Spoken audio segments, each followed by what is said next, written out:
कर्नाटक के इतिहास की सबसे बड़ी गोल्ड की चोरी, जो शायद इससे पहले इतनी बड़ी गोल्ड रॉबरी किसी बैंक में हुई हो, जिसकी कीमत आज के टाइम 28 करोड़ रुपए है। बैंक से लगभग 40 केजी गोल्ड को चोरी किया गया था। तो आखिर कैसे बैंक में इस गोल्ड रॉबरी को अंजाम दिया गया और कैसे बाद में पुलिस की टीम रॉबर्ट्स तक पहुंची, वो वाकई में काफी शॉकिंग था। तो कर्नाटक में मुथूट मिनी निधि फाइनेंस बैंक था, जहां पर कई सारे लोग गोल्ड जमा करवाते हैं। उस गोल्ड को गिरवी रखा जाता था और इसके बदले में बैंक से पैसे मिलते थे और इसमें इंटरेस्ट भी मिलता था बाद में। तो देश में मुथूट बहुत बड़ी कंपनी और कर्नाटक में इसकी ब्रांच भी थी और वहीं पर इसका एक बैंक था। वो बैंक काफी पुराना था और कई लोग उस बैंक में गोल्ड गिरवी रखते थे। कई सालों से इस बैंक में सब कुछ सही चल रहा था, लेकिन अचानक वो होने वाला था जो शायद कभी कर्नाटक में इससे पहले किसी बैंक में हुआ नहीं था। और इस बैंक के जो मैनेजर थे उनका नाम था इसाक जॉन, जो काफी टाइम से इस बैंक के मैनेजर थे और बैंक के सभी लॉकर और दरवाजों की चाबी होती थी उनके पास और ये उनकी जिम्मेदारी भी होती थी। बैंक के सबसे बड़े अफसर वही थे। तो शाम को जब बैंक बंद होता था तो उस बैंक के हर लॉकर सही से बंद है या नहीं ये वो जरूर चेक करते और उसके बाद बैंक से बाहर निकलते। 2 जून साल था 2009। 10 बजे वो बैंक खुलता है। उस दिन कुछ देर में सारे कर्मचारी बैंक पहुंचते हैं। सारा काम किया जाता है। गोल्ड के बदले कस्टमर को पैसे दिए गए। कई बार लॉकर में से गोल्ड को निकाला गया और बैंक का सारा काम खत्म होने के बाद रोज की तरह शाम को 5 बजे को बैंक बंद होना था। तो 5 बजे जब सारे कर्मचारी बैंक से चले गए तो इसाक जॉन ने बैंक के सभी लॉकर को चेक किया और सभी दरवाजों को लॉक करते हैं और बैंक से बाहर निकलते हैं। उस बैंक से कुछ ही दूरी पर उनका घर था और उस वक्त वो स्कूटर से अपने घर जाते थे। तो जॉन बैंक से बाहर निकलते हैं, स्कूटर स्टार्ट करते हैं और वहां से निकल जाते हैं। जॉन की एक आदत थी कि वो बैंक के लॉकर और बाकी दरवाजों की चाबी वो अपनी जेब या पर्स में नहीं रखते थे। सेफ्टी के हिसाब से वो उन चाबी को उस स्कूटर की सीट के नीचे रखते थे जिस सीट पर वो बैठते थे, ताकि बाद में कोई लूटपाट की कोशिश हो तो वो चाबी तक ना पहुंचे। तो डेली रूटीन के बाद जब जॉन रास्ते में स्कूटर से जा रहे थे, उसके बाद एक रोड पर वो पहुंचे जहाँ ट्रैफिक थोड़ा कम था। स्कूटर वो थोड़ा स्लो चला रहे थे कि तभी अचानक काफी तेज स्पीड से बाइक आती है और उस बाइक की स्कूटर से टक्कर हो जाती है। टक्कर तो तेज थी, इसलिए जॉन स्कूटर से नीचे गिर जाते हैं और वो बाइक वाला भी बाइक से नीचे गिर जाता है। हालांकि जॉन को ज्यादा सीरियस चोट नहीं आई थी, लेकिन फिर भी चोट थी। कुछ मिनट पर वहां पर एक गाड़ी गुजरती है। उस गाड़ी का ड्राइवर देखता है कि रोड पर 2 लोग घायल हैं, उनको चोट लगी है। वो ड्राइवर गाड़ी से बाहर निकलता है और उनसे बोलता है कि चलो वो वहां से कुछ ही दूरी पर जो एक हॉस्पिटल है वो उन्हें वहां पर ले जाए। तो वहां ले जाने के नाम पर वो जॉन को गाड़ी में बैठा देते हैं और बाइक पर भी जो 2 लोग थे वो भी गाड़ी में बैठ जाते हैं। लेकिन जॉन को ये पता नहीं था कि वो एक्सीडेंट ही जानबूझकर किया गया था और वो बाइक पर मौजूद उस शख्स था और मारुति गाड़ी में जो लोग थे वो सभी लुटेरे थे और उन्होंने पहले से ही प्लान किया हुआ था। उनको मालूम था कि जॉन कब उस बैंक से बाहर निकलते हैं। अपने घर जाने के लिए वो किन किन रूट से होकर गुजरते हैं पहले से ही उन्होंने रैकी कर रखी थी। अब जैसे ही जॉन कार में बैठे, थोड़ी देर में इनको क्लोरोफॉर्म सिंघा दिया गया और उसके बाद वो बेहोश हो जाते हैं। अब जॉन को कुछ पता नहीं। कुछ देर तक वो गाड़ी चलाते हैं और एक सुनसान इलाके में उस गाड़ी को रोका जाता है। जॉन को गाड़ी से नीचे उतारा जाता है और उसके बाद उनकी तलाशी ली जाती है। उनका पर्स चेक किया जाता है। चोर उनका मोबाइल ले लेते हैं, लेकिन उनको वो चीज नहीं मिलती जिनकी उन्हें तलाश थी और वो थी बैंक के लॉकर के गेट की चाबी। तो कुछ देर तक तलाशी लेने के बाद अब वो हैरान की चाबी है कहाँ पर, क्योंकि उनको पता था कि शाम को बैंक से जब वो बाहर निकले थे तो लॉकर और बैंक के दरवाजे उन्होंने ही बंद किए थे। पहले से इन्होंने रैकी की हुई थी। बहुत टाइम से वो उनको फॉलो कर रहे थे। तो चाबी कहाँ पर गई? अचानक ख्याल आता है कि कहीं चाबी उस स्कूटर में तो नहीं है जिस स्कूटर से वो पहले जा रहे थे। फिर जल्दी इनमें से एक शख्स वापस उसी जगह पर जाता है जहां पर एक्सीडेंट हुआ था, जहां पर जॉन स्कूटर से गिरे थे। लेकिन वहां जाने के बाद पता चलता है कि स्कूटर तो वहां से गायब है। अब उनको पता था कि एक लावारिस स्कूटर है। बाद में कुछ लोग स्कूटर तक पहुंच गए होंगे, तो हो सकता है कि वो स्कूटर वहां से कुछ ही दूरी पर जो पुलिस स्टेशन हो वहीं पर वो पार्क हो। तो वो दोनों नियरेस्ट पुलिस स्टेशन जाते हैं और वहां जाने के बाद देखते हैं कि वही स्कूटर उस पुलिस स्टेशन में पार्क था। तो स्कूटर तो उनको मिल गया, लेकिन अब स्कूटर से उनको चाबी निकालनी थी और वो स्कूटर है पुलिस स्टेशन के अंदर, तो चाबी लेना इतना आसान नहीं होगा। और अगर वो वैसे ही वहां जाकर स्कूटर को चेक करेंगे तो हो सकता है किसी पुलिस ऑफिसर को उनके शक हो जाए और फिर उनका प्लान चौपट। तो फिर वो सोचते हैं कि अब वो क्या करें, क्योंकि स्कूटर से चाबी तो उनको लेनी ही थी उसी दिन। उसके बाद वो एक प्लान बनाते हैं। दोनों पुलिस स्टेशन के अंदर जाते हैं और वहां पुलिस को बताते हैं कि कुछ टाइम पहले एक एक्सीडेंट हुआ था। जिनका एक्सीडेंट हुआ था उनका नाम था जॉन और वो जॉन के फैमिली मेंबर हैं और वो इस टाइम हॉस्पिटल में है। वो ठीक है, कुछ टाइम के बाद वो हॉस्पिटल से बाहर आ जाएंगे और उन्होंने हमको कॉल किया था तो हम यहाँ पर आ गए। हम कंप्लेंट नहीं करना चाहते, तो क्या हम स्कूटर ले जा सकते हैं? पुलिस वाले भी कहते हैं कि चलो ठीक है, कंप्लेंट नहीं करवाना चाहते, अच्छा ही है। और बाद में वो बोल देते हैं कि वो स्कूटर वहां से ले जाए। उसके बाद वो स्कूटर लेकर पुलिस स्टेशन से बाहर निकलते हैं। फिर स्कूटर को चेक करते हैं। चेक करते करते इनको स्कूटर की सीट के नीचे से उस बैंक के लॉकर की चाबी मिल जाती है। चाबी लेने के बाद वो गैंग के बाकी लोगों को खबर करते हैं और थोड़ी देर में वहां से सब गायब हो जाते हैं। तो पुलिस वालों को बेवकूफ बनाकर वो वहां से स्कूटर ले गए और स्कूटर की चेकिंग के दौरान सीट के नीचे से चाबी उन्हें मिल गई। अब उनको आगे का काम करना था, बैंक में घुसकर चोरी करना। तो अब चाबी तो उनको मिल गई थी, उनके प्लान के अकॉर्डिंग सब कुछ सही चल रहा था। और वहीं दूसरी तरफ जॉन सुनसान इलाके में सड़क किनारे बेहोश पड़ा था। तो एक दिन बीत जाता है, 2 दिन की शाम को वो बेहोश हुआ था और अब अगला दिन स्टार्ट हो गया। काफी देर से वो वहीं पर बेहोश पड़ा हुआ था। सुबह से दोपहर होने वाली थी और अचानक जॉन को होश आता है। होश आने के बाद वो सोचता है कि वो आखिर है कहाँ पर। फिर उसको याद आता है कि उनको हॉस्पिटल ले जाने के बहाने कुछ लोगों ने कार में बिठाया था और फिर उनको कुछ सुंघा दिया था और फिर वो बेहोश हो गए। और उसके बाद क्या हुआ, वो यहाँ पर कैसे पहुंच गए, उसको कुछ पता नहीं। फिर वो चेक करता है, देखता है कि उसका पर्स और मोबाइल तो गायब है। उनको लगता है कि मोबाइल और पैसे उन लोगों ने ही चोरी किए गए होंगे, लेकिन फिर भी उसने कहा कि चलो ठीक है, पर्स से पैसे और मोबाइल ही चोरी हुआ है, लेकिन जान तो बच गई। लेकिन अभी इनको पता ही नहीं था कि उन लोगों की प्लानिंग थी क्या और बाद में हुआ क्या था। तो स्टार्टिंग में उनको यही लगा कि उनके पर्स से पैसे और मोबाइल ही चोरी हुआ है। तो अब बैंक के मैनेजर उसी जगह पर पहुंचे हैं जहां पर उनका पहले एक्सीडेंट हुआ था। देखते हैं कि वहां पर तो स्कूटर है ही नहीं।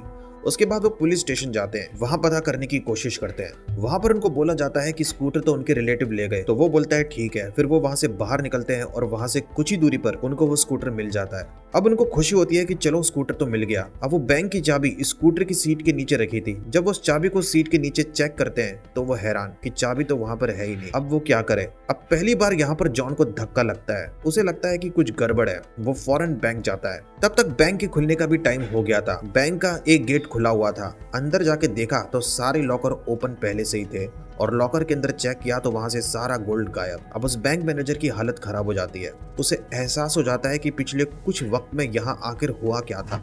लगभग 40 केजी सोना वहां से चोरी कर लिया गया था, जिसकी कीमत उस टाइम लगभग 6 करोड़ रुपए थी। उसने फौरन अपनी सीनियर बॉस को खबर दी बैंक में चोरी हो गई है और बाकी बैंक के कर्मचारी भी वहां पर पहुंच गए। कुछ टाइम के बाद मीडिया में भी ये खबर आ गई कि बेंगलोर के इतिहास में सबसे बड़ी गोल्ड की चोरी हो चुकी है और इससे पहले कभी इतनी बड़ी बैंक से गोल्ड की चोरी नहीं हुई। तो अब मामला इतनी बड़ी चोरी का था तो फौरन पुलिस की टीम वहां पर पहुंचती है। इस केस की इन्वेस्टिगेशन स्टार्ट होती है। वहां जाकर पता चलता है सिक्योरिटी इतनी हाई नहीं है और सिक्योरिटी अलार्म नहीं थे। लॉकर सेफ्टी के भी ज्यादा इंतजाम नहीं थे। पुलिस को पता चलता है कि इस बैंक के लॉकर की चाबी इस बैंक के मैनेजर के पास होती है। पुलिस बैंक के मैनेजर से कहानी सुनती है कि आखिर हुआ क्या था और अगर चाबी उनके पास थी तो चाबी चोरी कैसे हो गई। फिर उसके बाद बैंक मैनेजर उसको बताता है कि कैसे वो पिछले दिन बैंक को बंद करके निकला था। रास्ते में उनका एक्सीडेंट हो गया और फिर एक गाड़ी में बैठाकर उनको बेहोश कर दिया गया और बाद में उन्हें कुछ पता नहीं। उसकी ये बात सुनने के बाद पुलिस को मैनेजर पर ही शक होता है। पुलिस को लगता है कि ये सब इत्तेफाक नहीं हो सकता। वो जो बता रहा है कि वो लगभग 16 घंटे तक बेहोश रहा, इसका कोई सबूत नहीं था। उस जगह पर एक्सीडेंट हुआ है, इसका भी कोई प्रूफ नहीं है और कोई विटनेस नहीं है जिसने इस एक्सीडेंट को होते हुए देखा हो। तो उनको लगा कि शायद मैनेजर झूठ बोल रहा है। उसके बाद मैनेजर पुलिस की कस्टडी में और उसके बाद उससे सख्ती से पूछताछ की जा रही है। तब तक मीडिया में भी काफी न्यूज पॉपुलर हो गई कि बेंगलोर के इतिहास में सबसे बड़ी चोरी हो गई है, गोल्ड की कीमत 6 करोड़ रुपए। वहीं पर जॉन पूछताछ में खुद को लगातार बेगुनाह बता रहा है। उसका यही कहना था कि इस रॉबरी प्लानिंग में वो शामिल नहीं है।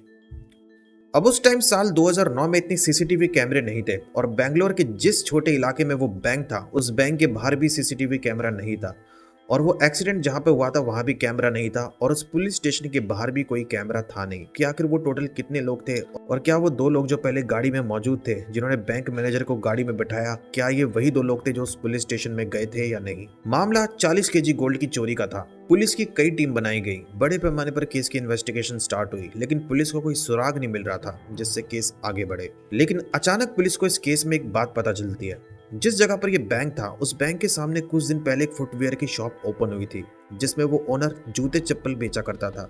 कुछ टाइम तक ये दुकान ओपन थी, लेकिन जिस दिन बैंक में चोरी हुई उस दिन के बाद से वो दुकान बंद पड़ी थी। अब पुलिस को यहाँ गड़बड़ लगी कि कुछ वक्त पहले दुकान खुली हुई थी और अचानक दुकान बंद हो गई, तो आखिर ऐसा क्या हुआ। पुलिस ने दुकान के मालिक से पूछताछ की जिसने उस शख्स को वो दुकान रेंट पे दी थी। उसने कहा कि कुछ वक्त पहले एक शख्स ने उससे बात की थी कि वो एक दुकान रेंट पे लेना चाहता है। उसे फुटवियर की शॉप खोलनी थी और उसने पहले से ही एडवांस में पैसे दे दिए थे।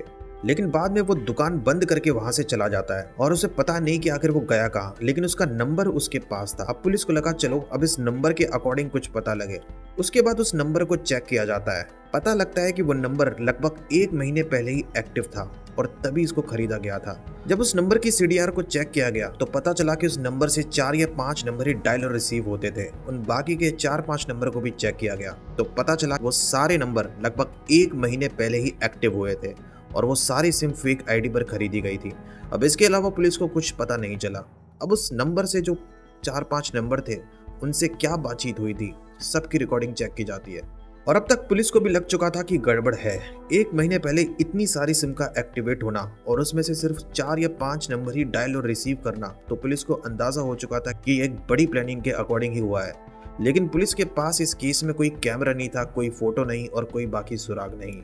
लेकिन उन सभी नंबर में से एक नंबर था जिस पर एक बार सिर्फ 2 सेकंड के लिए कॉल की गई थी और इसलिए स्टार्टिंग में पुलिस ने इस नंबर को नोटिस नहीं किया क्योंकि 2-3 सेकंड के बाद ही इस फोन को रख दिया गया था। तो स्टार्टिंग में पुलिस को लगा कि ये तो रॉन्ग नंबर भी हो सकता है क्योंकि 2 सेकंड के लिए कौन बात करता है। लेकिन बाद में जब एक सीनियर पुलिस ऑफिसर को उस नंबर का पता चला तब उसने कहा कि इस 2 सेकंड के नंबर को भी चेक करो, फोन कहाँ से किया गया था। तब पुलिस को पता चला कि जिस फुटवियर की वो शॉप थी और उसने जो नंबर वहां के मालिक को दिया था, इस नंबर से एक बार 2 सेकंड के लिए कॉल कहीं पर किया गया था।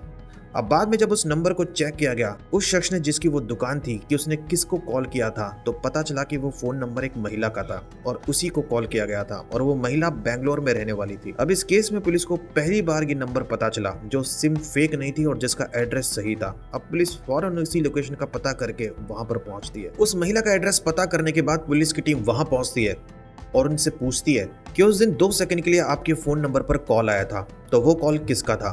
फिर वो बताती है कि वो उसके पति का कॉल था। तो पहले तो उससे उसका नाम पूछा जाता है और फिर उसके पति का नाम पूछा जाता है। वो अपने पति का नाम बताती है नीतीश। जैसे ये नाम पुलिस की टीम सुनती है पुलिस को लगता है कि ये तो कुछ महीने पहले रॉबरी के केस में जेल में गया था, तो ये कहीं वही तो नहीं। फिर उससे पूछा जाता है कि 2 सेकंड के लिए आपके नंबर पे फोन कॉल जो आया था वो क्यों किया गया था। उसके बाद वो बताती है कि एक बार जब रात को उसका पति सो रहा था तो उसके तकिए के पास उसको एक दूसरा फोन दिखाई दिया। उसने देखा कि दूसरे फोन में एक दूसरा फोन नंबर एक्टिव था, तो उसको लगा कि ये दूसरा नंबर कहाँ से आ गया और इसके बारे में उसने उसे पहले क्यों नहीं बताया। तो फिर उसको डाउट होता है कि कहीं वो उस नंबर से किसी और महिला से बात तो नहीं करता, इसलिए उसने उस दूसरे फोन को चुपके से उठाया और उसके दूसरे फोन नंबर से अपने मोबाइल फोन में 2 सेकंड के लिए कॉल किया ताकि उसका नंबर उसके मोबाइल में सेव हो जाए। और उसने उसको बताया भी नहीं कि उसने उसके दूसरे मोबाइल फोन से अपने मोबाइल फोन में कॉल किया था। तो 2 सेकंड के लिए नंबर डायल किया गया था जो नीतीश कुमार ने नहीं बल्कि उसकी बीवी ने ही किया था, उसी के फोन से अपने फोन पर। और फिर उसके बाद पुलिस की टीम नीतीश कुमार की पत्नी तक पहुंची और पुलिस को पता चला कि मामला था क्या। अब नीतीश कुमार को इस केस में अरेस्ट किया गया, उसे पुलिस स्टेशन ले जाया गया और सख्ती से पूछताछ शुरू हुई। उसके बाद उसने कहानी बताई और उसके बाद पुलिस को समझ आया कि उनका प्लान था क्या, कैसे इन्होंने इस चोरी को अंजाम दिया। कुछ महीने पहले उसने एक रॉबरी करने की कोशिश की थी लेकिन वो सक्सेस हो नहीं पाया और पुलिस की टीम उस तक पहुंच गई। कुछ दिनों तक उसे जेल में रहना पड़ा और जब वो जेल गया तो वहां पर उसे कुछ और चोर मिले जो पहले भी छोटी मोटी चोरी कर चुके थे। फिर उनसे उसकी बातचीत हुई और उन्होंने प्लान बनाया कि छोटी मोटी चोरी तो वो पहले बहुत कर चुके हैं, लेकिन जेल से बाहर निकलने के बाद उनको एक बड़ी चोरी को अंजाम देना चाहिए और अगर वो इस चोरी को करने में कामयाब हो गए तो कई दिनों तक उन्हें दोबारा चोरी करने की जरूरत नहीं पड़ेगी और फिर आराम की जिंदगी वो जिएंगे। और हर क्रिमिनल यही सोचता है कि वो एक बार में ही बड़ी चोरी करने की कोशिश करे। बार बार चोरी करेंगे तो पकड़े जाने के चांस भी ज्यादा होंगे।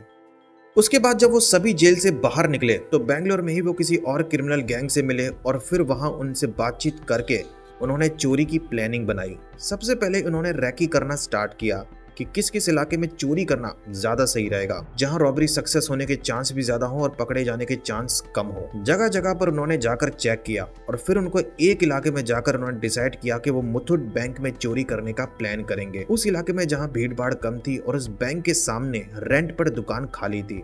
तो सबसे पहले तो उन्होंने इस दुकान को किराए पे लिया और वहां पर फुटवियर की शॉप खोली और उन्होंने पहले से एक बोर्ड भी लगा दिया और कुछ उन्होंने चप्पल भी जूते लाकर वहां पहले से रख लिए।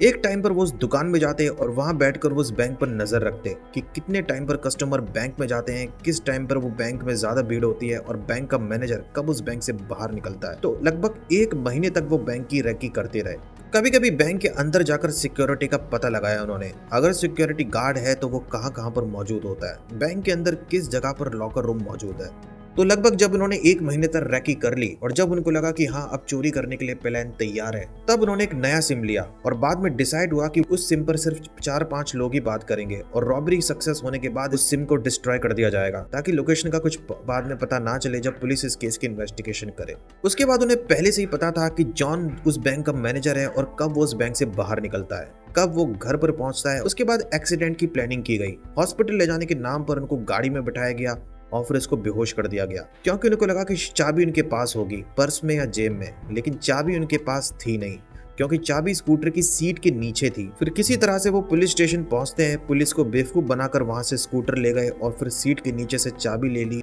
और उसके बाद उसी चाबी से इन्होंने सुबह उस बैंक के खुलने की टाइमिंग से 1 घंटा पहले वो बैंक के अंदर गए, बैंक के लॉकर को ओपन करके उसमें सारा गोल्ड चोरी कर लिया और वहां से निकल गए। हालांकि प्लानिंग ये हुई थी कि वो सुबह बैंक खुलने की टाइमिंग से लगभग 1.5-2 घंटा पहले ही वो चोरी करके वहां से निकलने वाले थे, लेकिन स्टार्टिंग में जब उन्हें चाबी मिली ही नहीं तो इस वजह से टाइम काफी वेस्ट हो गया और इसलिए बाद में बैंक में जाकर गोल्ड चोरी करने में टाइम लग गया। लेकिन आखिरकार फिर भी इन्होंने बैंक खुलने की टाइमिंग से 1 घंटे पहले चोरी की और वहां से निकल गए। अगर थोड़ी सी देर हो जाती तो उनके पकड़े जाने के चांस थे और उसी दिन वो अरेस्ट हो जाते। उसके बाद उन्हें डिसाइड करना था कि जब गोल्ड चोरी हो जाएगा तो बाद में वो उस गोल्ड को आपस में बांट लेंगे और वो सब अलग अलग शहर चले जाएंगे, आपस में कोई बात नहीं करेगा और जो सिम पहले उन्होंने ली थी उनको भी डिस्ट्रॉय कर दिया जाएगा।